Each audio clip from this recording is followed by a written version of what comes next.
Lost spring, कि खोया हुआ स्प्रिंग, स्प्रिंग का महीना, स्प्रिंग बोलते हैं ना, महीना होता है, मौसम होता है स्प्रिंग का। अब ये किसके बारे में, ये लॉस्ट चाइल्डहुड के बारे में। ये लॉस्ट स्प्रिंग को स्प्रिंग किसको दिखा रहा है, चाइल्डहुड को दिखा रहा है। किसका बचपना छिन गया यार, किसका बचपना छिन गया, किसका बचपना छिन गया। क्या तुम सड़क पे उन बच्चों को देखते हो जो बेचारे गंदे से कपड़ों में होते हैं, कम उम्र के होते हैं, तुम्हें लगता है ये तो मेरी चाची के बेटे जैसा है, ये तो मेरी मासी के बेटे जितनी उम्र का है, ये लड़की तो छोटी सी है और क्या हाल है इसका, और वो हंसते हुए आते हैं तुम्हारे पास, हंसते हुए आते हैं और तुमसे कहते हैं दीदी मेरे को ये दे दो, भैया मेरे को ये दिला दो। क्या कभी तुमने उनके बारे में सोचा है कि वो इतनी कम उम्र में ही सड़क पे ये सब कुछ करते फिर रहे होते हैं। कुछ लोग कहते हैं ना, जो लोग मुझसे मुझसे कई लोग बोलते हैं, मैं तुम्हें पता है, मैं यहाँ तुम्हें लिटरेचर सिखाने का मेरा फायदा नहीं है अगर मैं तुम्हें सच्चाई ना बताऊं, अगर मैं तुम्हें एक बेहतर इंसान ना बनाऊं। ये तो मैं तुम्हें पास तो मैंने तुम्हें करा ही दिया, नंबर मैं तुम्हें दिला दूंगा यार। जिसने मेरे लाइव सेशन अटेंड कर लिया अगले 2 दिन, मैं गारंटी देता हूं यार, गारंटी देता हूं, इंग्लिश में उसकी लाइफ के बेस्ट नंबर आएंगे, वो कर लेगा, बहुत शानदार पेपर देके जाएगा। बट सिर्फ नंबर से मैं खुश नहीं हूं, मैं तुम्हें एक बेहतर इंसान देखना चाहता हूं। That's my responsibility, being your big brother, this is my responsibility. ठीक है, अब वहां क्या होता है, वहां क्या होता है, चैप्टर से रिलेटेड ही बता रहा हूं, कुछ अपनी कहानी नहीं बता रहा। ये जो बच्चे होते हैं, इनको नजर नहीं लगती, इनको नजर नहीं लगती क्या है। मेरी नजर तो मेरी मम्मी खूब उतारती हैं, दही खिलाती हैं, ऐसे ऐसे कहती है मेरे बच्चे को नजर ना लग जाए। छोटे बच्चों को नजर नहीं लगती क्या, उनको जो सड़क पे घूम रहे होते बेचारे, उनका बचपना क्या, उनको किसी की नजर नहीं लगती, उनके ऊपर कोई भूत नहीं आता, उन्हें कुछ नहीं होता, वो टफ होते हैं। क्यों, वो भी तो इंसान है, वो भी तो कभी कभी तो दिल करता है कि कोई ऐसा क्यों नहीं करता कि इन सबको उठा के सड़क पे से इन्हें घरों में रख दे, इनको कह के रोटी तुम्हें हम दे देंगे यार, हम इतने अमीर लोग हैं हमारे देश में। कोई ऐसा क्यों नहीं सोचता कि एक झटके में इनकी गरीबी खत्म कर दें यार, ये सड़क पे नहीं रहेगा बच्चा। लेकिन नहीं हो पाता। एनीवे, बहुत सारे फैक्टर्स हैं इस चीज के ऊपर। ऐसी कहानी है, एक चाइल्डहुड की कहानी, अनीस जंग मैम है, अनीस जंग, वो मिलती है एक ऐसे ही बच्चे से जिसका नाम क्या होता है, साहिब आलम। पहली कहानी किसकी है, पहली कहानी है, इसमें 2 कहानी है। एक तो साहिब आलम की कहानी है, एक लड़का है जिसका नाम है साहिब आलम, इसका नाम क्या है, साहिब आलम, और दूसरा लड़का है मुकेश। साहिब आलम है 10-12 साल का बच्चा, साहिब आलम मान के चलते हैं। साहिब आलम, पहली स्टोरी साहिब आलम की है। कौन है साहिब आलम, साहिब आलम इज अ रैग पिकर। कौन है ये, एक रैग पिकर है। रैग पिकर कौन होता है, मेरा बच्चा जो कूड़ा उठाने वाला होता है, कूड़ा चुनने वाला, जो ऐसे कट्टा कंधे पे रख के ऐसे चलता है ना ऐसे, और कुछ चीजें जो भी अच्छी चीजें लगती हैं उसको, जो बिक सकती हैं, कोई फटा हुआ जूता हो गया, कोई टूटी हुई चप्पल हो गई, और कोई बस्ता हो गया टूटा फटा सा कुछ, वो डालता रहता है ताकि उसको वो कूड़ा मिल जाए जिसमें वो 1-2 रुपए कमा ले। वो है हमारा साहिब आलम, रैग पिकर। कौन है, रैग पिकर बोलते हैं उसको। कौन क्या बोलते हैं, रैग पिकर। ये कहां रहता है बच्चा, ये सीमापुरी में रहता है मेरा बच्चा। कहां रहता है, सीमापुरी। सीमापुरी कहां है, सीमापुरी एक स्लम है। क्या है, एक स्लम इलाका है। स्लम का मतलब झुग्गी झोपड़ी वाला इलाका, झुग्गी झोपड़ी, जहां ना सीवेज है, जहां पे क्या ना सीवेज है, कोई ड्रेनिंग फैसिलिटी है, ना कोई रनिंग वाटर है, ना साफ पानी है पीने का, और ना ही फूड है वहां, ना ही फूड है, ना कोई सैनिटेशन है, ना ही कोई facility. There is no facility, basic amenities का प्रॉब्लम है, बेसिक फैसिलिटी वहां नहीं है, वहां नहीं है।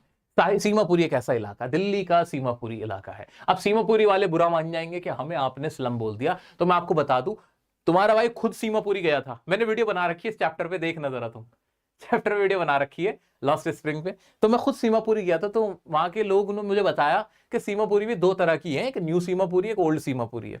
तो न्यू वाली अच्छी है, ओल्ड वाली स्लम है, तो वो चीज है। ठीक है, तो सीमापुरी वाले ऑफेंड ना हो भाई, सीमापुरी ऑफेंड ना हो।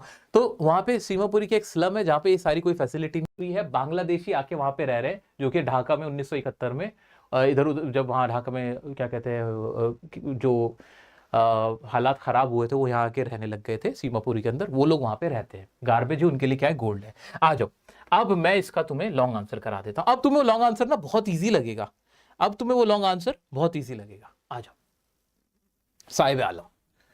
द राइटर अनीस जंग हाईलाइट्स द प्लाइट। क्या हाईलाइट करती है, प्लाइट मतलब होता है बुरी हालत, इंपॉर्टेंट वर्ड है प्लाइट, दयनीय कंडीशन को, तरस खाने लायक जो हालत होती है प्लाइट बोलते हैं। Of deprived children. डिप्राइव्ड का मतलब, डिप्राइव्ड एक बार कमेंट में करते जाओ, लिखते जाओ डिप्राइव्ड। डिप्राइव्ड का मतलब जिसको कुछ नसीब नहीं होता, जो किसी चीज से महरूम होता है। महरूम जो है मतलब जिसे वो चीज नहीं मिली हुई है, उसे बोलते हैं deprived. Deprived children of Seemapuri. जो राइटर है अनईजन चीज को हाईलाइट कर रही है, डिप्राइव्ड चिल्ड्रन की प्लाइट कंडीशन को, ठीक है, प्लाइट ऑफ डिप्राइव्ड चिल्ड्रन को। It is a place which is not looked after, look after मतलब जिसका ध्यान रखा गया, ये वो जगह है जिसका कोई ध्यान नहीं रखा गया, लुक्ड आफ्टर नहीं किया गया है। नो सीवेज, नो ड्रेनेज और रनिंग वाटर। सर्वाइवल इन Seemapuri means rag picking. Seemapuri में सर्वाइवल का मतलब ही क्या है, रैग पिकिंग के कूड़ा बीनो, यही वहां पे सर्वाइवल है। Garbage to them is gold, उनके लिए कूड़ा ही गोल्ड है। Here gold means a 1 rupee coin, a 10 rupee note और a pair of towns। Exam का क्वेश्चन लिखो मेरा बच्चा, एग्जाम में शॉर्ट आंसर में आ सकता है कि why garbage to them is gold in Seemapuri. तो वो garbage to them gold क्यों है, उसका रीजन ये है क्योंकि वहां क्या मिल जाता है, here gold means a 1 rupee coin, a 10 rupee note और a pair of torn shoes, के 1 रुपए का सिक्का, 10 रुपए का नोट और फटे हुए जूते उनके लिए क्या है, गोल्ड है। ठीक है, इतना क्लियर हुआ सर? क्लियर हो गया। The writer meets with a rag picker boy named Sahib Alam who migrated from Bangladesh and lives in Seemapuri. Writer Sahib Alam से मिलते हैं जो कि बांग्लादेश से माइग्रेट होकर आए। ये तो हमने पढ़ ही लिया, इसमें तो कोई बहुत लंबा चौड़ा नहीं है।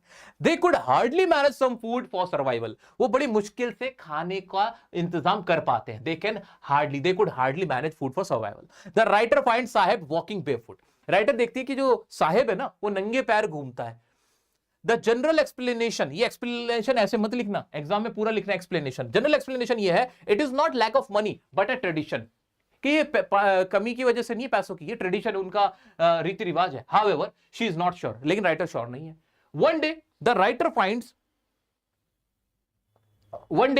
Finds Sahib holding a steel canister going towards milk booth. एक दिन राइटर देखती है कि जो साहिब आलम है ना कनस्तर लेके जा रहा है, कट्टे की जगह कनस्तर लेके जा रहा है। किस चीज का? एक छोटा डोल समझ लो। किसका डोल? वो जिसमें दूध आता है, ज्यादा सा दूध आता है, मिल्क बूथ की तरफ जा रहा है। He tells that he got a job at a tea stall for 800 rupees and all the meals. वो बताता है कि उसको जॉब मिली है 800 रुपए महीने। He is migrated from Bangladesh. ठीक है, सीमापुरी में गार्बेज गोल्ड है। क्या है गोल्ड का मतलब यहां पे? 1 रुपी। गार्बेज गोल्ड का मतलब क्या है? 1 रुपी।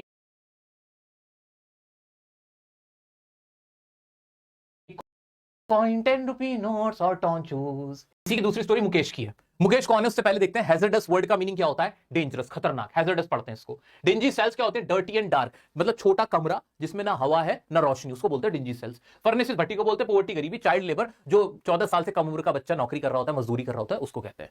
Children working at a factory. आ जाओ मुकेश की कहानी देखते हैं भाई। मुकेश की क्या कहानी है? Mukesh, this is the story of a boy named Mukesh who lives in Firozabad which is famous for bangle making. Firozabad से कौन कौन है भाई? फिरोजाबाद वालों चूड़ी बना लो, ठीक है। चूड़ी नहीं ये मेरा दिल है, ऐसे करके चूड़ी, ठीक। चूड़ी मजा ना देगी, कंगन मजा ना देगा, इस चैप्टर के बिना फ्लेमिंगो मजा ना देगा, एग्जाम मजा नहीं देगा भाई, तुम्हें पढ़ना पड़ेगा। ये चैप्टर बहुत आसान सा है। This is the story of a boy named Mukesh. Mukesh की कहानी है जो फिरोजाबाद में रहता है, which is famous for bangle making. किसके लिए फेमस है? बैंगल मेकिंग के लिए। This profession is a hazardous one. अब चूड़ी ऐसे ही नहीं बनती भाई। चूड़ी क्या है? मेरे पास चूड़ी है क्या? चूड़ी, अरे कोई चूड़ी दे दो यार। चूड़ी नहीं है किसी के पास? चूड़ी होती, मैं तुम्हें दिखा दो चूड़ी बनती कैसे। चूड़ी भट्टियों में बनती है, उसको भट्टी होती है ना, आग की भट्टी, उसमें उसको तपाया जाता है, फिर वो बन के आती है, उसकी पॉलिशिंग होती है, पॉलिश करके फिर चमकाया जाता है, ऐसे बनती है चूड़ी। ठीक है। The workers have to work in furnaces which have extremely high temperature. Workers को उसमें काम करना पड़ता है एक्सट्रीमली हाई टेंपरेचर में, खूब गर्मी होती है, भट्टी होती है गर्मा गर्म, और वहां से काम करना पड़ता है। The cells are dingy without air और लाइट। मेरा बच्चा ये लाइन एग्जाम में लिखनी है, the cells are dingy without air और लाइट। सेल्स डिंजी हैं। The dust from polishing the glass of bangles affect the eyes badly. जो डस्ट आती है ना, जो उसमें से डस्ट निकलती है पॉलिश करने के बाद, यूं करके चूड़ी को घिसते हैं ऐसे करके, वो आंखों में घुसती है और साइज क्या होती है? अफेक्ट होती है, बुरी तरह से प्रभावित होती हैं। And that results blindness sometimes. उससे क्या हो जाती है? ब्लाइंडनेस भी। That result often causes blindness. Mukesh is different from his family. लेकिन मुकेश जो लड़का है, जो कि 15-16 साल का लड़का होगा, वो थोड़ा सबसे अलग है। पहले मुझे बताओ कि हैजर्डस प्रोफेशन क्यों है चूड़ी बनाना? पहली बात तो डिंजी सेल्स में काम करना पड़ता है विदाउट एयर और लाइट। ठीक है। The dust from polishing bangles sometimes क्या करती है? Causes, often causes blindness, affect the eyes badly, आंखों को बैडली अफेक्ट कर देते हैं। That causes often blindness, blindness भी हो जाती है। और क्या है मुकेश लेकिन क्या डिफरेंट है अपनी फैमिली से, इतना याद रहा। ठीक है। He has a dream of becoming car mechanic. उसका ड्रीम क्या है? कि वो जिंदगी भर चूड़ी नहीं बनाना चाहता, उसकी उड़ान अलग है, लेकिन फिर भी इतनी ऊंची नहीं कि आसमान को छू ले। वो कार मैकेनिक बनना चाहता है, इससे ज्यादा उसकी सोच नहीं जाती ऊपर। बट ये कि बैंगल मेकिंग से वो ऊपर उठना चाहता है। He wants to go to garage and learn car repairing. वो गैराज जाना चाहता है, गैराज में कहीं जाना चाहता है, वहां कार रिपेयरिंग सीखना चाहता है। The bangle makers could not organize. अब ये एग्जाम में आने वाला क्वेश्चन है कि जो ये बैंगल मेकर्स हैं, इतनी छोटे छोटे कमरों में, भट्टियों में काम कर रहे हैं, वो कभी ऊपर क्यों नहीं उठ पाए? उनके हालात ठीक क्यों नहीं हो पाए? तो उसका आंसर सुनो। The bangle makers could not organise themself, वो अपने आप को ऑर्गेनाइज नहीं कर पाए, उनकी कोई ऑर्गेनाइजेशन नहीं बनी, because of the fear of being beaten and harassed by the police. क्योंकि उनकी ना पिटाई कर देते थे, पुलिस वाले उनको मारते थे, पीटते थे, उनका शोषण करते थे। भाई इस दुनिया में सबसे बुरा है अगर तुम गरीब हो।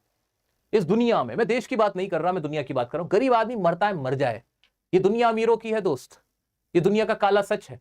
गरीब सिर्फ पिटने के लिए बना है, उसकी ना कहीं जगह अस्पताल में है, ना स्कूल में है, ना कॉलेज में है, उसकी सिर्फ एक ही जगह है, वो ये कि वो पिटेगा, उसके साथ शोषण होगा और उसे वो सहना पड़ेगा।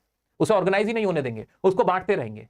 तो जो चूड़ी वाले थे वो कभी एक ऑर्गेनाइज नहीं हो पाए, उनकी ऑर्गेनाइजेशन नहीं बन पाई, because of the fear of being beaten and harassed by police. Police वाले मारते हैं, पीटते हैं, हैरेसमेंट करते हैं उनका। They are compelled to live, compelled का मतलब है मजबूर करना। मेरे बच्चे एक लाइन लिखो, ये उन्हें मजबूर किया जाता है to live a miserable life, दयनीय लाइफ उनको जीने पे मजबूर किया जाता है। बद से बदतर जिंदगी उनकी बना दी गई है। ड्यू टू किसकी वजह से? साहूकार की वजह से, मिडलमैन की वजह से, पुलिसमैन की वजह से, ब्यूरोक्रेट्स की वजह से and the politicians and politician की वजह से। एग्जाम में लिखने वाली लाइन है मेरा बच्चा, ये एग्जाम में लिखने वाली line. You all have to write in your examination if a question comes on Mukesh or on Firozabad. So यहाँ पे क्या आएगा कि ये अपने आप को ऑर्गेनाइज नहीं कर पाए because they are compelled, उनको मजबूर किया जाता है to live a miserable life जीने के लिए due to साहूकार, मिडलमैन, ब्यूरोक्रेट। मिडलमैन और साहूकार कैसे? भाई उनको ब्याज पे पैसा देते हैं, मोटा मोटा, कि तुम्हें काम करना है चूड़ी का, ब्याज, मोटा ब्याज लगा देते हैं। फिर आ जाते हैं मिडलमैन, उनसे खरीदते सस्ते दामों पे, बाहर चूड़ी बेचते हैं महंगी, ठीक है, इससे उनका नुकसान हो रहा है। चूड़ी वालों का दर्द मैं तुम्हें बता रहा हूं, ठीक है। और क्या? और ब्यूरोक्रेट्स जो भी पॉलिसी बनाई जाती है उसमें इनको रखा ही नहीं जाता, इनका विकास का कोई नहीं सोच रहा। पॉलिटिशियन आते सिर्फ इनका वोट लेने के लिए, बाद में रात गई बात गई, फिर भूल जाते हैं इनको। इसलिए हर कोई सिर्फ इनका शोषण कर रहा है।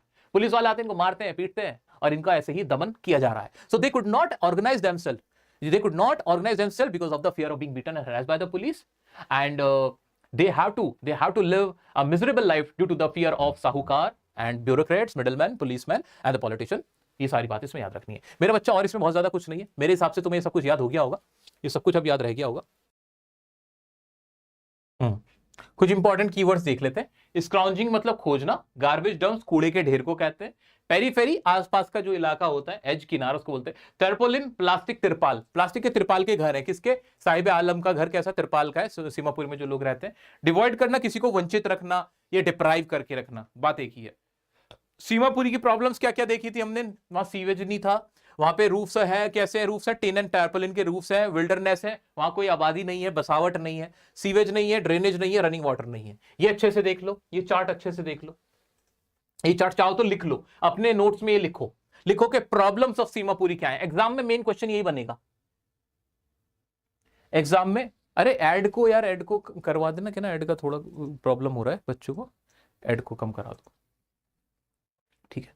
हाँ जी, इसको एक बार चार्ट तुम भी ऐसे ही बना लो कि प्रॉब्लम्स ऑफ सीमापुरी क्या है। विल्डरनेस है, रूफ्स ऑफ टिन एंड टार्पोलिन के घर हैं, उनके वहां पे टिन के और तिरपाल के, सीवेज, ड्रेनेज और रनिंग वाटर नहीं है वहां पे, ठीक है। Hazards of working in bangle industry में क्या है भाई? डिंजी सेल्स है, विदाउट एयर और लाइट है, they have to work in extremely high temperature, and dust of polishing affect eyes very badly, वो अफेक्ट करता है आईज को badly, sometimes often causes blindness भी हो जाती है। ये सारी चीजें उसमें आ जाएंगी। Furnaces with high temperature, dust from polishing affect the eyes, without air और light, and work in dingy cells. ये क्या तुम्हें याद रहेगा? ये याद रह जाएगा, है मेरा बच्चा, याद रह जाएगा बिल्कुल। देखो मैं भी बिना देखे बोल रहा हूं ताकि तुम भी बिना देखे बोलो, ताकि तुम भी याद करो, ठीक है। बीच बीच में क्वेश्चन पूछूंगा, बताने तुम्हें चैप्टर के। हाँ जी, why bangle makers remain poor, वो पुअर आज भी क्यों है? जरा लिख के बताना, तुम अपनी कॉपी में लिखो, मुझे नहीं पता। एक मिनट रुको, इसे हटाते हैं। हाँ बताना, वाई बेंगल मेकर्स